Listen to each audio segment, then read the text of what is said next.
इस कार्यक्रम के पुण्यार्चक हैं श्रीमती सुगंधी बाई, श्री विजय कुमार जी, श्रीमती कमलेश, श्री संतोष कुमार, श्रीमती मीना जी, श्री प्रमोद कुमार जैन, श्रीमती श्वेता, श्री नवीन कुमार, श्रीमती कविता जी, शैलेश, सपन, अमन, हर्षित, कुहू, अंशिका, पीहू जैन, श्रीमती सुरेखा, श्री सुभाष कुमार जैन, अंशिका जैन एवं समस्त परिवार बहेरिया वाला, निवासी सागर मध्य प्रदेश एवं नारायणपुर छत्तीसगढ़।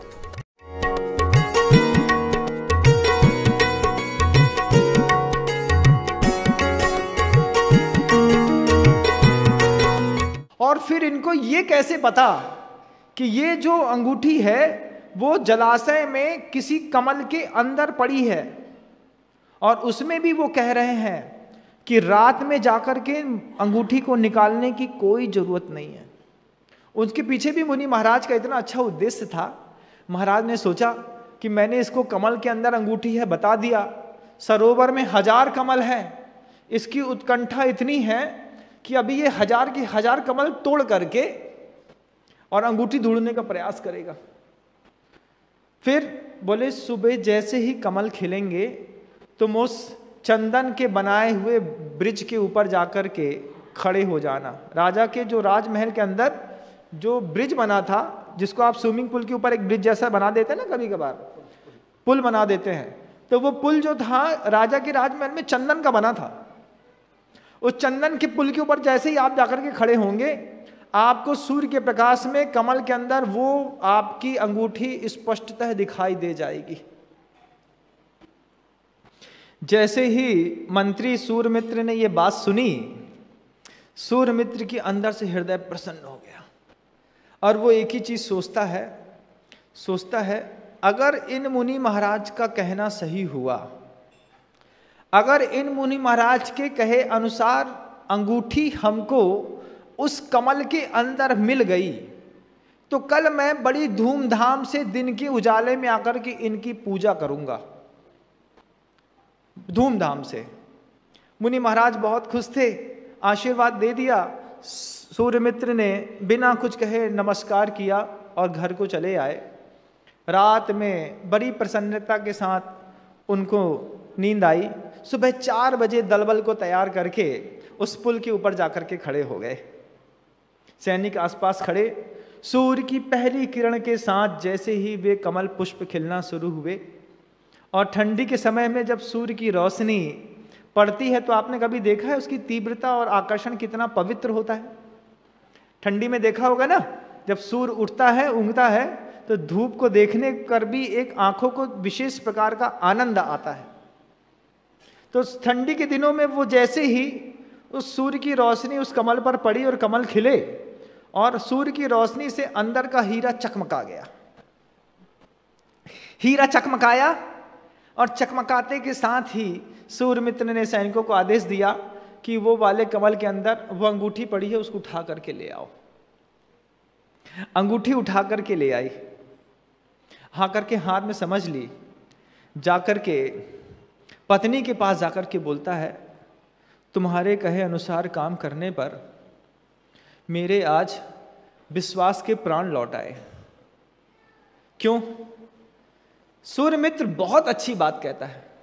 बोले राजा ने कितना विश्वस्त समझ करके मुझे वो अंगूठी दी थी। अगर तुम्हारे इस विश्वास के कारण ये अंगूठी मुझे ना मिलती तो राजा का मुझ पर से विश्वास उठ जाता। और विश्वास का लुटना एक मंत्री के लिए बहुत बड़ी हानि है। संसार में आप लोग जो रहते हैं, आप लोगों की परिणति ऐसी नहीं है बंधुओं। आपकी परिणति है कि धन के लुटने को आप लुटना समझते हैं, लेकिन सभ्य लोग विश्वास के लुटने को लुटना समझते हैं। आप जो व्यवसाय करते हैं ना, उसमें धन लुट गया तो हम बर्बाद हो गए। और साधु जीवन में, सफल जीवन में, गृहस्थी के जीवन में, पति पत्नी के जीवन में एक बार विश्वास लुट गया तो वहां गृहस्थी बर्बाद और यहां पर साधु बर्बाद। विश्वास का लूटना सबसे बड़ी लूट है। धन का लूटना लूट नहीं होती बंधु। वो विश्वास न लूट जाए तो बाबा भारती ने अपना घोड़ा छोड़ दिया था। सोचो कि क्या विश्वास की कीमत है। आप जिस संसार में रहते हैं, आप सुबह से लेकर शाम तक जिस तरीके से धन का पुरुषार्थ करके धन को अंदर करते हैं, क्या आप प्रत्येक ग्राहकी के साथ विश्वास छेद बघात नहीं करते? करते हैं महाराज। कुछ चीज रहती है, कुछ बेचने का सोचते हैं और देखते देखते हम रेट बदल देते हैं, कुछ का कुछ बताते हैं और बेच देते हैं। विश्वासघात तो पल पर होता रहता है। सूर्य मित्र मंत्री कहता है, तेरे कारण धन चला जाता तो कोई बात नहीं, लेकिन मेरा विश्वास बच गया और मेरी इज्जत बच गई। दो चीजों से मेरे हृदय में जो शांति आई है उसके लिए मैं तेरा चिर ऋणी रहूंगा। पति पत्नी से कहता है।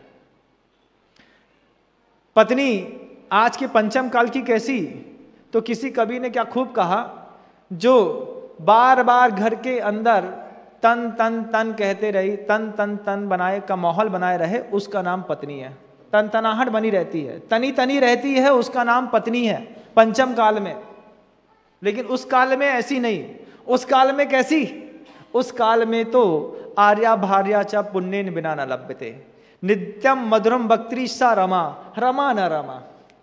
ऐसे सूत्रों के साथ जीवन जीने और आदर्श संहिता के साथ दाम्पत्य को स्थापित करने वाले लोग आज अपने उस मूल्य को भूल चुके हैं। आज तो सिर्फ चेहरा देखते हैं, शादी कर लेते हैं।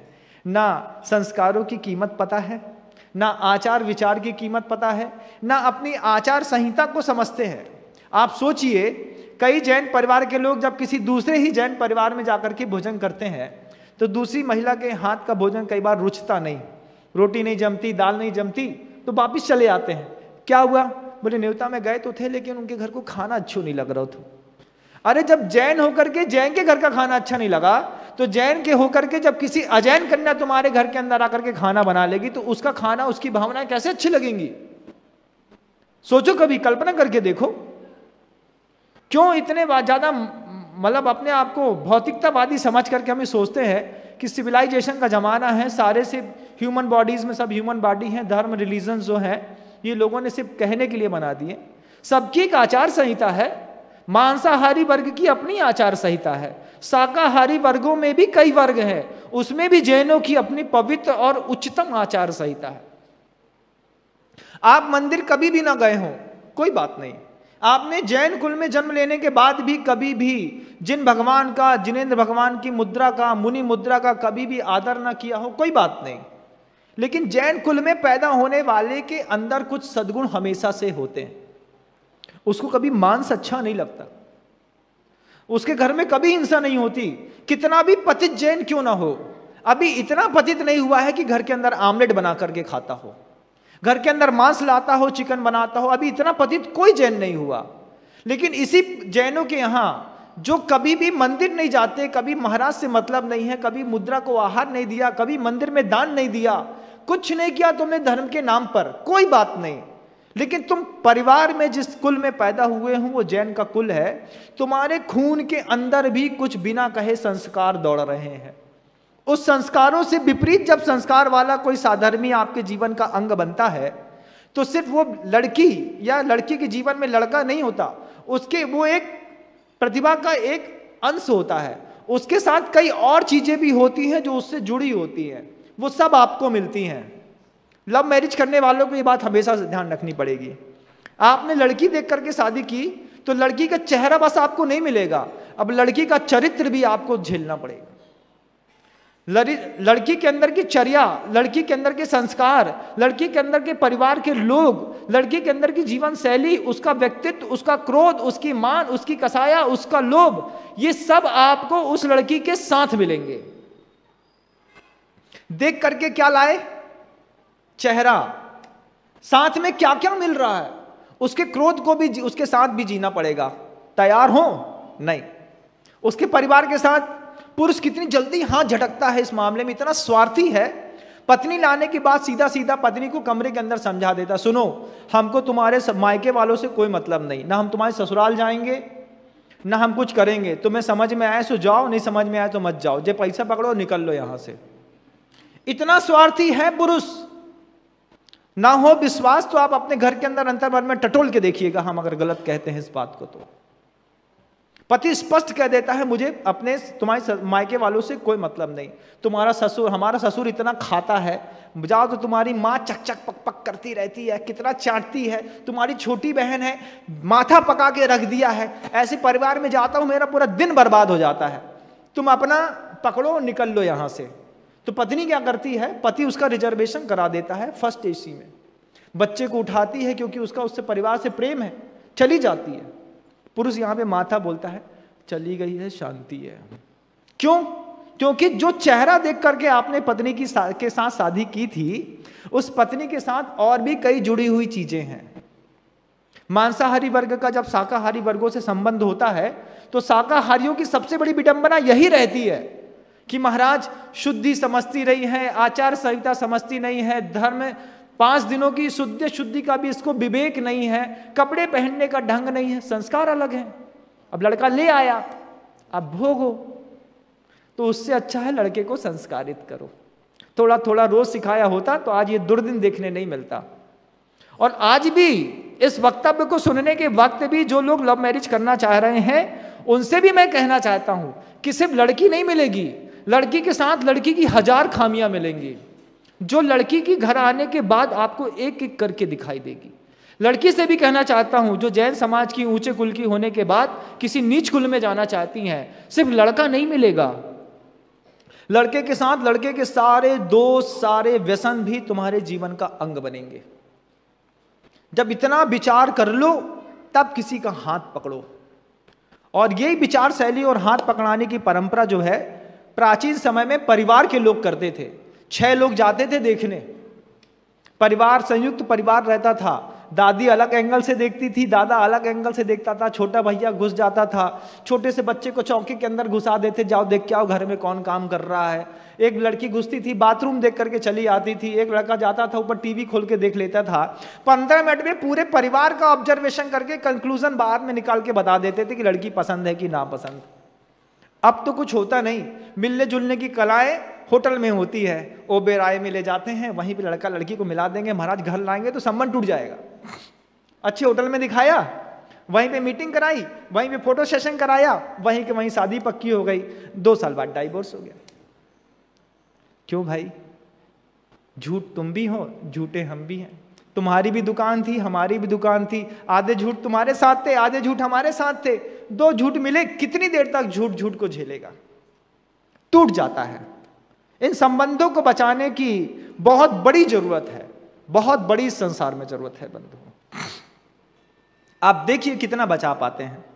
जैसे ही इस संबंधों की जानकारी के साथ कहां आज का व्यवहारिक जीवन और कहां वो प्राचीन परंपराओं के साथ जो हमारे पूर्वजों ने संबंध किए थे, उन संबंधों की पवित्रता तो देखो कि 26 साल की उम्र में अगर पति चला गया है तो अगले 40 साल तक पत्नी ने वैधव्य के साथ धर्म ध्यान करना तो पसंद किया है, लेकिन दूसरी शादी का विचार मन में नहीं लाया।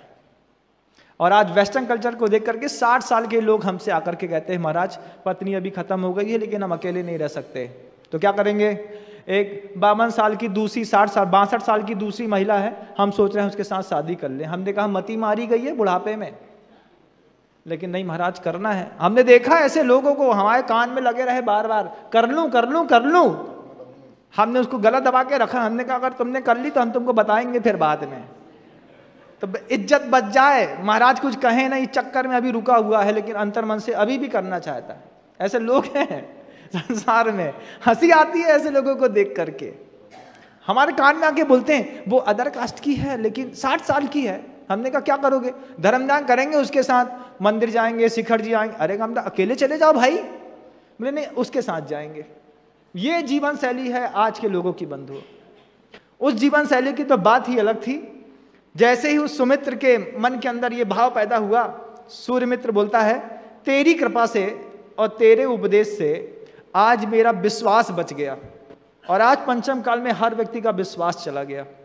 अब वो पत्नी कहती तो फिर क्या करना है? सूर्यमित्र कहता है कल सुबह सबसे पहले उस दिगंबर साधु की अच्छे से जाकर के पूजा करूंगा। पूजा करी अन्न मत का होकर के दिगंबर साधु की। मुनि महाराज क्या पवित्र ज्ञान है।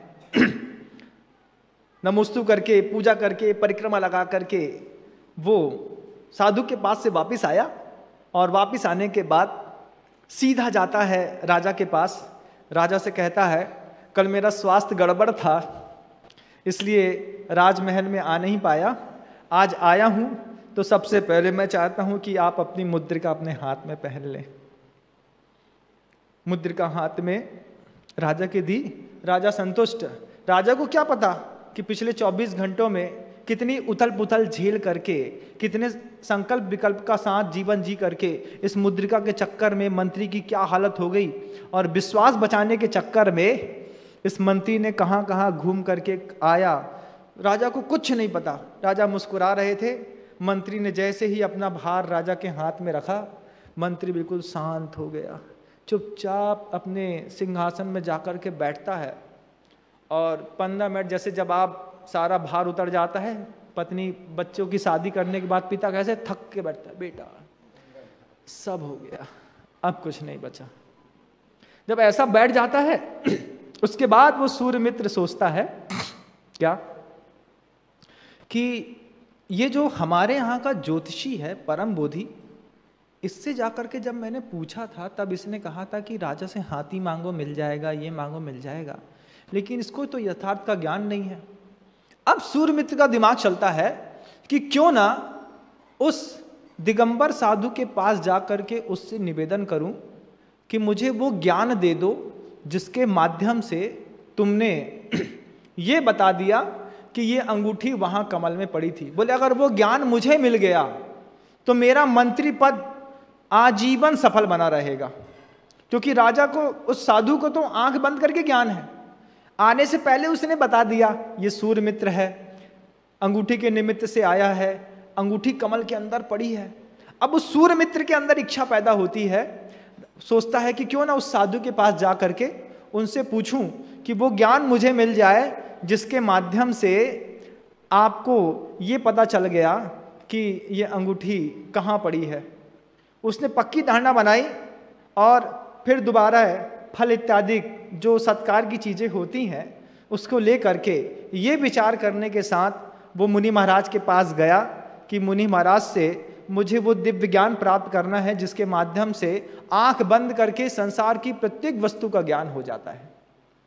मंत्री बार बार वो सूर्यमित्र सोचता है अगर ये ज्ञान मुझे मंत्री पद पर रहते रहते हो गया, राजा ने, उस महाराज ने मुझे ये बात सिखा दी, तब तो राजा मेरी मुट्ठी में होंगे और इस पूरे राज्य का मैं ऐसा विस्तार करूंगा क्योंकि मुझे हर चीज पता होगी। चोर कौन है, सत्य कहाँ पर बैठा हुआ है, राजा के मन में क्या चल रहा है, शत्रु किस तरीके की मानसिकता को रखा हुआ है, सब पता चलेगा तो राज कितना समृद्ध होता चलेगा। तो मंत्री को अपने राज्य के विस्तार थी, राज्य के विस्तार की कल्पना के साथ वो सूर्यमित्र मंत्री महाराज के पास जाकर के नमोस्तु करता है। महाराज ध्यानस्थ बैठे थे, सूर्यमित्र इंतजार कर रहा है इस बात का कि महाराज अपना ध्यान खोलें और मैं अपनी बात करूं, और इसी के बीच में आपका आगे के वार्तालाप के लिए आपको पुनः यहाँ पर उपस्थित होकर के हम इस प्रवाह को आगे गतिमान रखने का प्रयास करेंगे। अभी आपका समय हो गया। अहिंसा परमो धर्म की। आचार्य भगवंत गुरुदेव श्री विद्यासागर जी मुनि महाराज की।